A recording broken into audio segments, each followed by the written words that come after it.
welcome back. So like I said yesterday, or in the last video, the next few videos that I'm going to record will be about how we apply compassion-focused therapy to work with hoarding challenges. So before we embark on this journey together, I think that it would be very important for us to have some understanding what we mean by compassion. So there are obviously a lot of different wonderful definitions or wonderful understandings about what compassion is.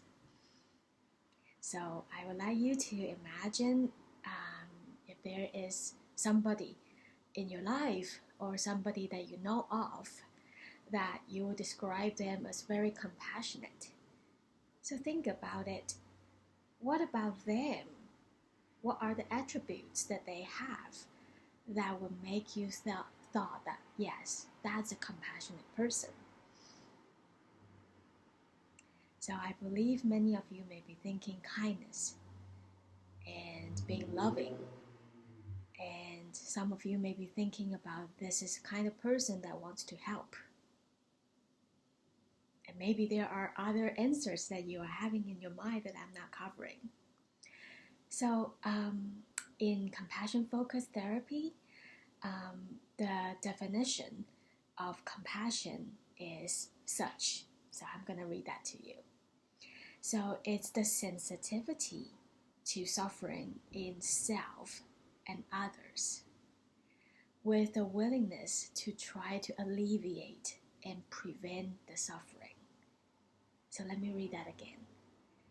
Compassion means the sensitivity to suffering in self and others, with a willingness to try to alleviate and prevent it. So if we break this down, we can see that there are two components actually. So the first component is being able to notice and being sensitive enough to notice suffering is there. And that means we want to look at it rather than turning away from it. And the second component is having the ability to respond to suffering in a good way or in the right way. That is not just right or helpful for the short term, but also helpful in the long term.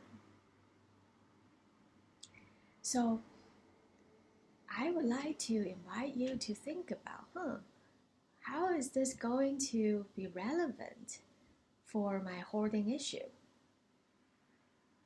So as we all know that one of the main challenges that people with hoarding issues encounter is avoidance.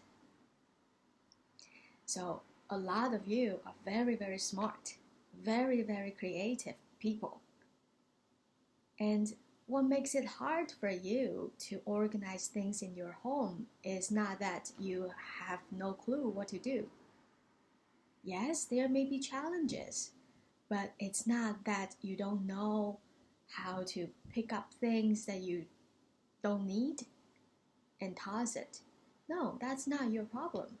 Your problem is that facing it, looking at it, or thinking about losing some of the items is very, very challenging emotionally. It's like saying goodbye to something, or saying goodbye to a friend even. Or it's even like tearing apart the things that has been providing you a sense of protection or safety. So it's intense, emotionally intense work that's involved. So if we then now think about, all right, what does compassion mean for me? Having the sensitivity to be aware of the suffering that you endure in this current situation that you are living in. What's the suffering day to day for you? Whether you are confronting the clutter or not, whether you're confronting letting go or not, what's the suffering there? How do we have the sensitivity or even the courage to be sensitive, to notice it, to acknowledge it, as opposed to running away, doing something else that seems more important? Yeah, so it takes courage for us to stay there and be with it without running away. And the second component of compassion means respond to it in a way that's not just beneficial or nice or easy for the short term. Respond to it in a way that's helpful in the long term for the bigger picture. So, i.e., obviously, running away makes you feel relieved for the overwhelming emotions in the short term.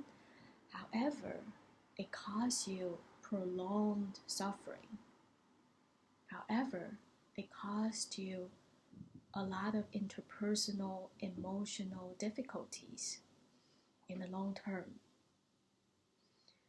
So indeed, being compassionate is asking you a lot. It will take you a lot of courage. It will take you a lot of patience. It will take you a lot of fortitude to endure this very, very challenging thing that you've been finding yourself in the midst of for a long time. And don't worry about it. We'll exercise our compassionate muscles. We will train you up step by step. So just like going to the gym, in the beginning, you can't lift anything. But as you consistently go, as we consistently train our compassionate psychological muscles, we will be able to do it a little better day after day. So I invite you to join us in the next few videos, and let's have a taste of how the different wonderful skills and techniques that compassion-focused therapy has to offer to help us train your compassionate muscles. Okay, wish you well. See you in the next video.